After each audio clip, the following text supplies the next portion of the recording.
So manual muscle of the elbow and forearm. So the only kind of confusing one that's a little odd is elbow extension. So remember, elbow extension is this motion. It's straightening your elbow. The way the book suggests doing this is to please first flex your elbow, then bring your shoulder up into flexion. I will stabilize at the tricep and resist against the forearm as Chad extends his elbow. That's the motion. It's kind of weird, but that's the way the book suggests it. And so that's the way we'll learn it.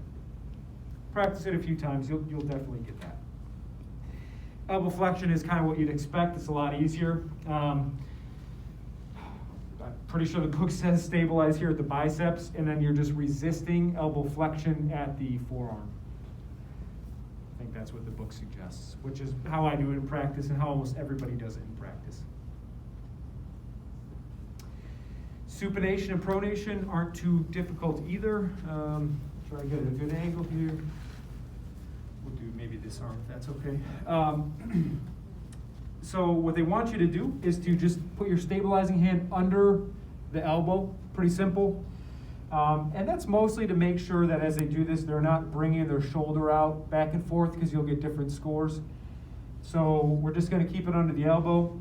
For supination, the book suggests you put your hand importantly on the forearm, not on the hand or the wrist, but on the forearm, like mid-forearm right here, over the top, and has the patient supinate as you resist them. So I'll show you, you can supinate for a minute.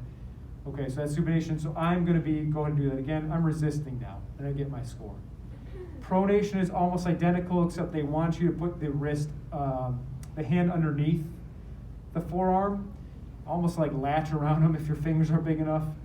Don't hurt them, please. But just kind of, lightly hold on to there, have them pronate and resist against pronation. Really, the key I'm looking for here is do you have your hands in the right spot, meaning at the forearm and at the elbow.